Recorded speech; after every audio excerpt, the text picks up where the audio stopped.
लोग वोट कर रहे हैं देश के विकास के लिए, देश को मजबूत बनाने के लिए, उन चुनौतियों को दूर करने के लिए जो कांग्रेस ने अपने इतने वर्षों के शासन में पैदा की है। साथियों, दिल्ली में आपने मजबूत सरकार बनाई, तभी आज नक्सलवाद, माओवाद पर हम इतना काबू पा सके हैं। झारखंड में भी आप इसका अनुभव कर रहे हैं कि पहले के जिन इलाकों में दिन ढलने के बाद लोग घर से निकलने से डरते थे, वहां अब स्थितियां तेजी से बदल रही है।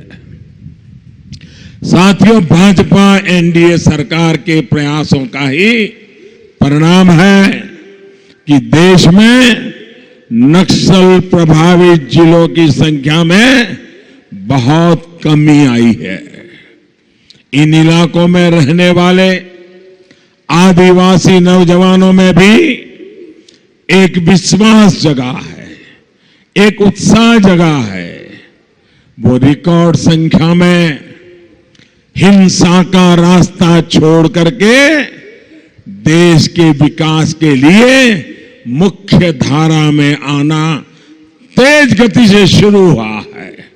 जो लोग दिल्ली में बैठ करके अंदरूनी हालात पर दुनिया भर का ज्ञान परोसते रहते हैं, वो जरा गांव देहात और जंगलों में हो रहे इस परिवर्तन को देखना भी नहीं चाहते। साथियों, आज भारत ही नहीं, दुनिया भर के सामने एक और बड़ी चुनौती है आतंकवाद।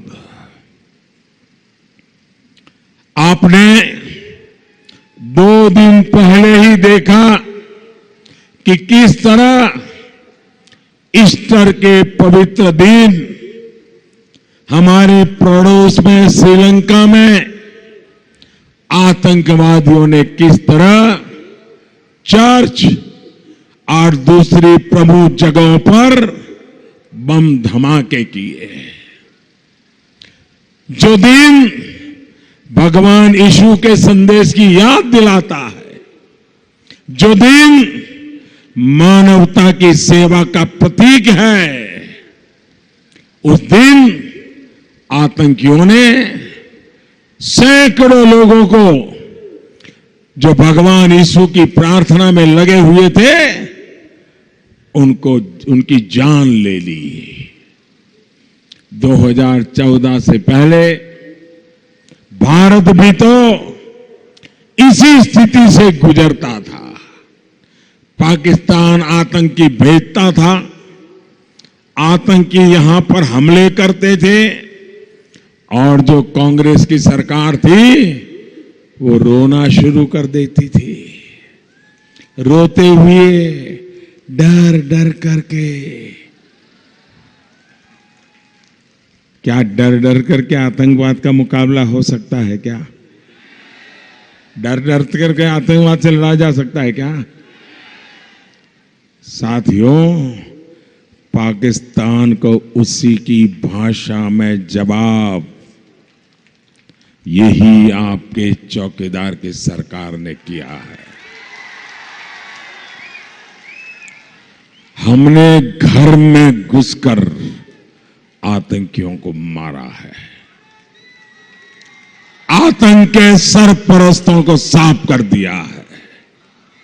आज हर आतंकी के मन में ये डर है कि अगर उसने कोई गलती की तो ये मोदी है,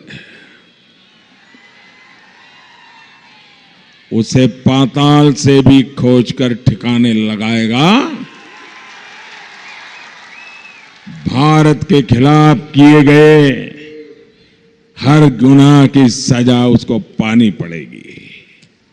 साथियों, कोई भी भारतीय जहां कहीं भी संकट में हो, मुश्किल में हो, हमारे लिए वो सिर्फ और सिर्फ भारतीय है। वो चर्च में जाता है, वो मस्जिद में जाता है, वो गुरुद्वारे में जाता है, वो मंदिर में जाता है। हमारे लिए ये कोई मायना नहीं रखता है, बस वो हिंदुस्तानी है, बस हमारा है और उसके लिए हम सब कुछ करते हैं।